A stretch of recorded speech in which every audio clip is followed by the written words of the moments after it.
Cat walked over uncured epoxy countertops. Hey all. We've been remodeling the kitchen and decided to go with a faux marble look for the countertops with an epoxy finish. Epoxy had only been curing for approximately 12 hours when one of our cats walked across the still tacky surface and left some paw prints, dirt in the top layer.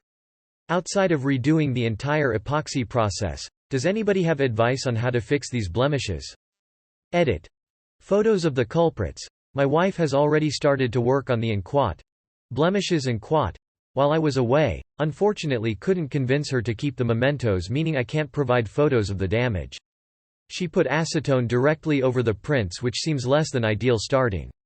Link. Edit 2. As said, couldn't get a photo with the prints as she placed acetone on them before I got back home. She wants this thing smooth, shiny as possible.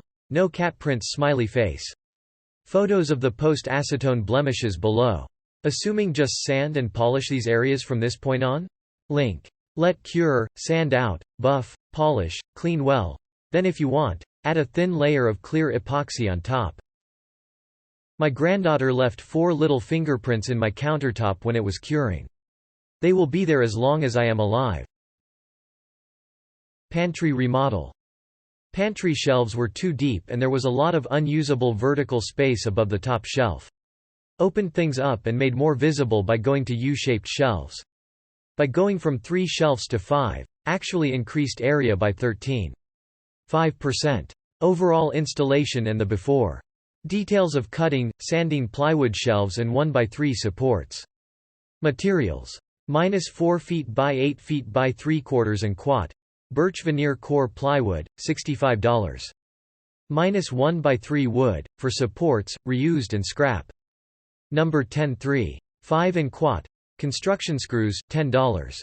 -15 feet long x 20 and wide white contact paper, 3 rolls -$21. Tools. Tape measure. SketchUp for CAD design. -12 and single bevel miter saw, could use anything though. Roofer's square to lay out U-shape on plywood. Fold-up foam backing to cut plywood on, see cutting details link above. Straightedge I made for circular saw, see cutting details link above. -7.25 and circular saw. Corded jig saw. Random orbital palm sander, for front edges. Sandpaper. Pry bar. -1/4 and cordless impact driver. Schedule. Usually an hour or so at a time. Day 1 measuring and SketchUp design. Day 2 borrowed truck to get sheet of plywood and other materials. Day 3, 4 cut, sanded, and adhered contact paper. Day 5 demoed old, attached new shelves, organized food, all day. Got a lot of questions on Imager about lighting, I installed last year, here are details. Where they mount, nailed into trim. Safe lighting kit with motion sensor. I turned a coat closet into a spaceship. We had an under-stairs coat closet we used as a hideaway. But, it was always just a mess, catch-all space. I asked the kids what they wanted it to be. They said a spaceship. So I made it a spaceship. So, I took out the stuffed animals and coat rack. We had textured walls. After trying to skim coat and failing, I just did joint compound all over the walls and scraped it clean and then sanded them to be even. This was a pain in the butt, yet I found it much easier than skim coating, though my family complained of the smell. We painted it gray. You can kinda see this in the pics, but not well. The main focus was painting the ceiling black, then putting in stars and a nebula. This wasn't hard. 2 packs of glowing dots and some shimmering purple and blue paint. I put a glowing moon sticker on a round canvas, and mounted it over the built-in light. I did some 1-inch aluminum tape around the sides of the ceiling and put in LEDs in aluminum channels. I wasn't too sure how this would come out. The tape really bothered me cause it wasn't absolutely perfect, but it's so shiny from the LEDs you really can't tell. So, if you replicate this, don't worry too much about that. The LEDs were an absolute pain and I don't think I'll do channeled LEDs in any future project, but I really wanted the gray framing for this purpose. I had to cut the aluminum channels with a Dremel so they would fit. It also took me a minute to realize I could pop the plastic off the channels in order to adhere the LEDs. I did 32 feet of LEDs, which was enough to go around the ceiling twice, so there are actually 2 channels of LEDs in each aluminum channel. That was a smart move, because it directs the light both up and outwards. Then I took a blanket that we had that was extra fluffy, a Berkshire blanket, and put rug tape in the corners to use it as a soft gray carpet. I hid wiring under glowing tape.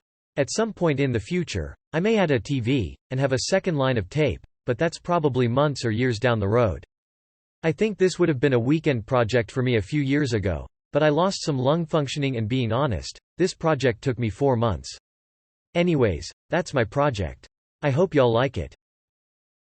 A crack appeared in my drywall around my window. How do I fix it and make sure it doesn't come back? The weather is starting to cool down and the windows are getting cold at night. Today I noticed a crack has developed in a straight line around the frame of kitchen window. This is my first winter in this house, so I don't know if this wall was recently painted before I bought the house last spring. I want to fix this, but I also want to make sure that the crack doesn't reappear. What could have caused this in the first place? Video of crack. Link. You need to make sure that the exterior header material, header board trim, flashing etc., is sealed tight. Also both exterior sides. Cut open that crack you're showing slightly with a utility knife so you can see if it is wet underneath.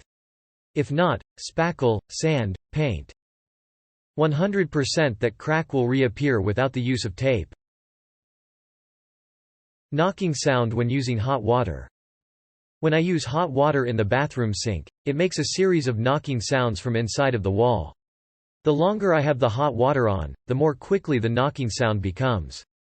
If I switch to cold water, the knock sound slows down. What's causing this, and should I be worried? Edit. Thank you for all your feedback. You all gave me specific things to check for. The sound isn't coming from the wall like it sounds, it just resonates there the loudest. If I hold the PVC drain trap when I hear the sound stops immediately. It's not water hammer. I'm not sure why everybody keeps saying that. It's quite obviously thermal expansion of the pipes. They change shape as they change temperature and then slide up and down the clamps that are holding them. Licensed plumber of 20 years here. This is the correct answer.